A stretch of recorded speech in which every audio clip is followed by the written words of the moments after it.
Hi, my name is Irish and this is about myself. I describe myself as an independent woman. I was started in my college life as a working student to become a hardworking person. Since I have a many experience before, I will start as a store manager in the pharmacy, OFW or travel abroad here in Macau.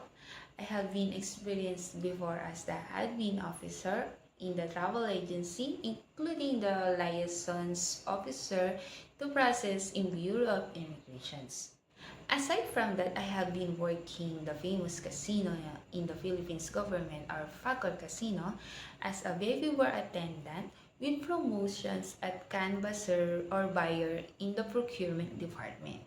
To my educations, I am a graduate here in Access Computer Technical College as a computer science programming.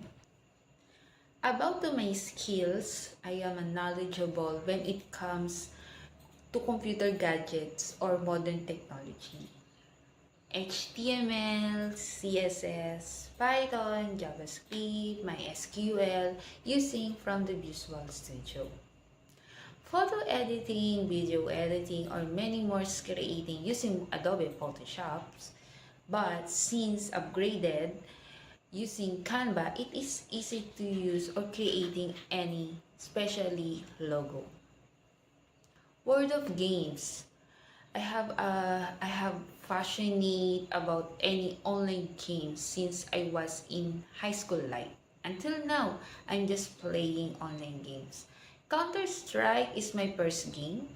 Otherwise, Dota 1 is my second games. And now for the latest year, many online games, especially Ragnarok, Monster Hunter, RF, Online, or etc. and other 5v5 games like Dota 2, League of Legends, or any games inside the world. I am playing also with my friends. Including for that, I promoted and creating video, posted them to the YouTube's channel. To communicate, I'm using Discord to make easy for you to understand what mechanics there are. And I am planning targeting the game developer.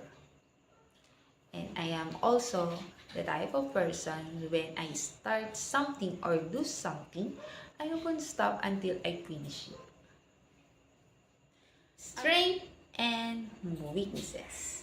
To my strength, I am easily adaptable or fast learning.